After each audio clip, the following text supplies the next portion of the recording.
Άλλη μια φορά βουνό, περπάτημα, σας τα έχω πει αυτά και σε άλλο βίντεο. Βαρύ σορ, σετ και πάμε να δούμε τι θα γίνει. Προχωρημένος χειμώνας, δεν μας άρεσαν οι παραλίες, εύκολα, ωραία. Μας έπιασε η τρέλα τώρα, πάνω στην τρέλα. Μας ήρθε να πάμε στα βράχια. Για πάμε να δούμε, την τελευταία φορά με διακόρευσε ένα μαγιάτικο. Για να δω, μήπως και έρχομαι για τη ρεβάνς βασικά. Μακάρι. Λοιπόν, όπως σας είπα και στα προηγούμενα βίντεο,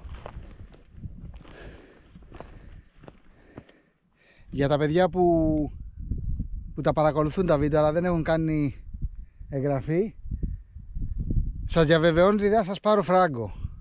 Απλά πατήστε το κουμπάκι, κάντε την εγγραφή σας στο κανάλι για να το βοηθήσετε να ανέβει. Αν σας αρέσουν τα βίντεο και τα βρίσκετε ενδιαφέροντα, και το καμπανάκι, κάντε ένα σχόλιο, να δηλώσετε την παρουσία σας, να δω ότι υπάρχετε. Και συνεχίζουμε. Έχουμε αρκετή ώρα περπάτημα ακόμα. Επειδή είμαι και λαχανιασμένος, δεν θα μιλήσω άλλο. Θα ανοίξω την κάμερα κάτω. Θάλασσα. Πάμε, ελάτε.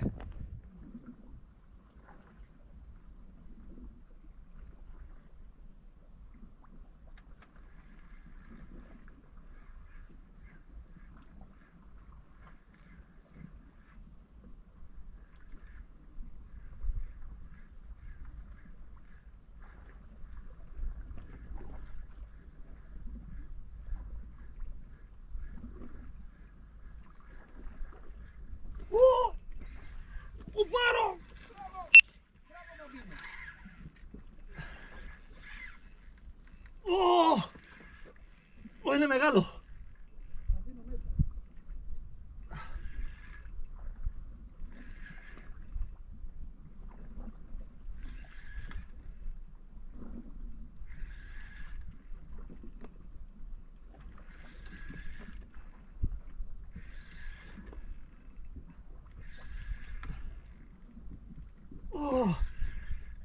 Έρχομαι.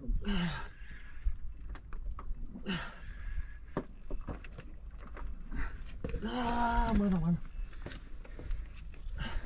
Πάμε.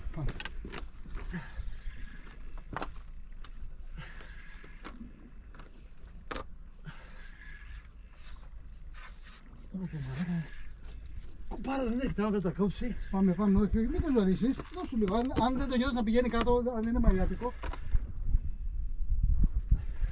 Πάει κάτω γάμο το σπίτι του. Πάει κάτω. Πάμε εδώ, Αντίνος, μην μας πας. Τέλος. Τι, Δεν πάει. έλα, μην αγχώνεσαι. Πόσο έπιασε 100. Μαύρο είναι. Πάρε ένα μαύρο. Άμα είναι μαύρο είναι, γι' αυτό δεν κουτουλάει. Όχι ρε. Άσο να φύγει, άσο άνοιξε το. Μπορεί να είναι στην αγρίδα. Μπορεί να είναι, μπράβο, αυτό πάρτε. Έφυγε. Έλα ρε. Έφυγε, όχι ρε, μη μου τα κάνεις αυτά τώρα. Καλό ψάρι. Πολύ δυνατή μάχη, εντάξει τώρα. Αυτά τα ψάρια θέλει και λίγο τύχη, εκτός από δεξιότητα. Τέλος πάντων, καλό δεν είναι που έφυγε ένα τέτοιο ψάρι και στην αρχή του ψαρέματος, που ξεψάρισε δηλαδή μπροστά μας, αλλά έχουμε περπατήσει πολύ για να χάσουμε τις ελπίδες μας. Συνεχίζουμε.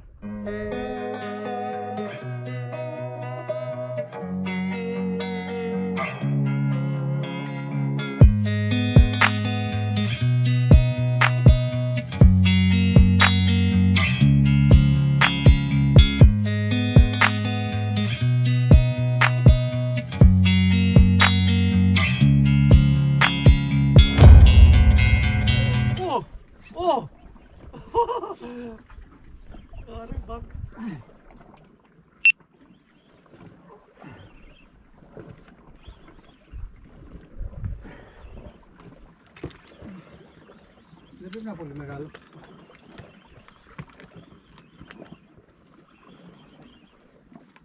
Δεν είναι μεγάλο, δεν είναι μεγάλο. Άνοιξε το εσύ το κάτω, αλλά Το άνοιξα εγώ. μην γυρνήσει εδώ κάτω όπως και έκανε.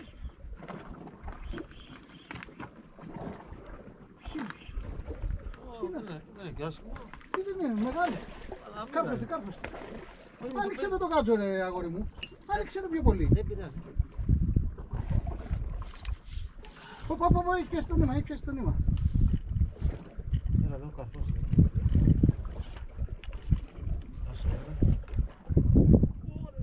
Ωρε φίλε, και λέω δεν είναι μεγάλο. Δεν πάλεψε καθόλου. Δεν πειράζει. Ωρε φίλε. Δεν ξέρω γιατί δεν πάλεψε, νόμιζα ότι ήταν μικρό το ψάρι, αλλά δεν είναι. Είναι μεγάλο ψάρι.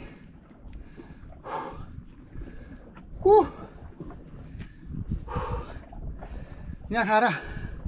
Χάσαμε τη συναγρίδα. Τουλάχιστον πήραμε αυτό. Συνεχίζουμε.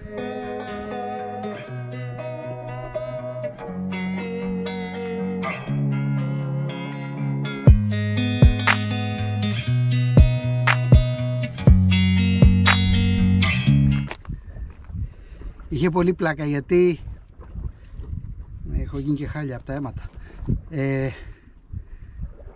Έχει κάνει ένα διάλειμμα ο Μπάμπης να ηρεμήσει λίγο από το ψάρι που έχασε και έχει έρθει δίπλα μου να φάει ένα σάντουιτς και αφού το τελειώνει μου λέει πάω να συνεχίσω. Του λέω κάτσε ρε εσύ να μου καρφώσεις το δικό μου το ψάρι, μην τρέχεις πάλι και καβάλαμε τα βράχια έτσι. Και στη δεύτερη βολή πιάνω το θηρίο, το οποίο δεν πάλεψε καθόλου έτσι. Νόμιζα ότι έφερνα κανένα ντασκάκι 1,5 κιλό και αυτό το ψάρι είναι 4 κοντά. Μπορεί να πέφτει και έξω, δεν ξέρω.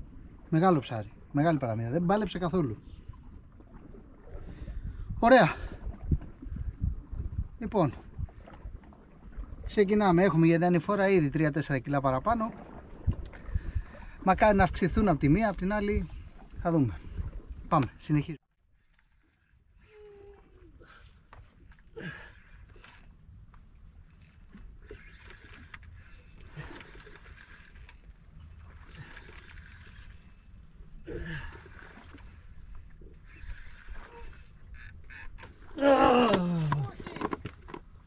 Όχι ρε φίλε πάλι, όχι.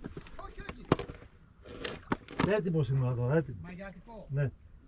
Λοιπόν, για τα παιδιά που δεν γνωρίζουν, αυτά τα ψάρια, παλαμίδες, ντάσκες, ρίκια, καρβούνια, δεν ξέρω πως τα λέτε ο καθένας, τα πελαγικά γενικώς έχουν πολύ αίμα. Αν αυτό το αίμα μείνει μέσα στο ψάρι, από τη στιγμή που θα πεθάνει, δυστυχώς το κρέας του δεν θα είναι τόσο ωραία, θα μυρίζει έντονα ψαρί, δηλαδή κοντά στη ραχοκοκαλιά κάνει ένα μαύρο κομμάτι, το οποίο είναι πολύ, πρέπει να το αφαιρέσουμε οπωσδήποτε. Γενικότερα εγώ τα θέλω να τα σκοτώνω γρήγορα τα ψάρια που θα κρατήσω, και έτσι είναι το σωστό, δεν χρειάζεται να ταλαιπωρούνται.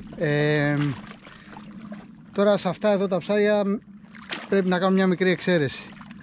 Όταν βγάζουμε ένα τέτοιο ψάρι θέλει γρήγορα κόψιμο εδώ στα βράχια και από κάτω, εκεί που ενώνουν τα βράχια, που είναι η κεντρική αρτηρία, και μέσα στο νερό για να ξεματώσει καλά. Θα βγάλει πάρα πολύ αίμα όσο είναι ζωντανό. Αυτό συγχρόνως του κάνει και ευθανασία και ξεματώνει καλά. Τα υπόλοιπα ψάρια μέσα από τα βράχια, ένα κάρφωμα στον εγκέφαλο και τελειώνει η υπόθεση. Τώρα, όταν είμαστε στα βράχια έτσι καλή ώρα όπως είμαι εγώ τώρα, που δεν κουβαλάμε ψυγεία και τα λοιπά, τέτοιες μέρες με λιακάδα, γενικώς με τα ψάρια πρέπει να είμαστε λίγο προσεκτικοί. Τα ψάρια τα καθαρίζουμε κατευθείαν τα ψάρια που θα κρατήσουμε, αφού τα σκοτώσουμε, και τα συντηρούμε ή σε κάποια λιμνούλα που έχουν τα βράχια με νερό θαλασσινό, ή μια ψαροβελώνα. Ψαροβελώνα είναι ένα σκοινί δεμένο σε ένα κομμάτι σίδερο, το οποίο μπορείτε να το φτιάξετε εύκολα από μια παλιά βέργα ψαροντούφεκου, ας πούμε. Περνάμε μέσα από τα βράχια και κρεμάμε μέσα στο νερό. Τώρα εγώ την ψαροβελώνα μου την έχω ξεχάσει Τι να κάνουμε. Πήρα ένα κομμάτι παράμαλο, έδεσα το ψάρι από την ουρά και το κρέμασα μέσα στο νερό. Το έχω λίγο το νου μου, μην από το τρίψε κοπεί, αλλά έτσι μπορώ τουλάχιστον να το συντηρήσω μέχρι να περάσουν οι ώρες που είναι να ψαρέψω και να το πάρω μαζί μου. Έκανα αυτό δηλαδή.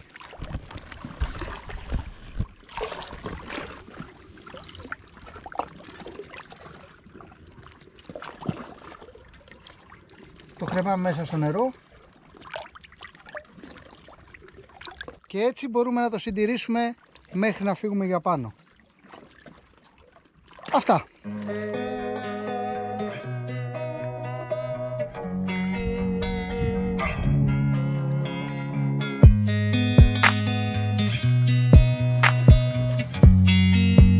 Λοιπόν, έφτασε απόγευμα, είναι η ώρα που πρέπει να ξεκινήσουμε για πάνω για να προλάβουμε το σούρουπο, μην μας βρει στα βράχια. Είναι δύσκολος ο δρόμος, ωραία μέρα, πάρα πολύ ωραία μέρα. Την περίμενα λίγο πιο συννεφιασμένη με βάση την πρόγνωση του καιρού, δεν ήτανε, δεν πειράζει. Έκατσαν δύο πολύ ωραία ψάρια του Μπάμπη τα οποία χάθηκαν και τα δύο δυστυχώς. Και εγώ την παλαμίδα που είδατε, ένα μεγάλο ψάρι, θα πάει το σουβλάκι σύννεφο. Για τα παιδιά που δεν ξέρουν τη συνταγή για την παλαμίδα σουβλάκι, θα βάλω το βίντεο πάνω. Στο τέλος του βίντεο θα σας βάλω το βίντεο που μπορείτε να τη δείτε. Λοιπόν, δεν έχω να σας πω κάτι άλλο. Ένα ακόμα ψάρεμα τελείωσε, έφτασε στο τέλος του. Χαρούμενοι, κουρασμένοι και έχουμε και δρόμο μπροστά επάνω. Οπότε, μέχρι την επόμενη φορά, κάντε μια εγγραφή μέχρι την επόμενη φορά και να είστε όλοι καλά και να ψαρεύετε. Γεια σας.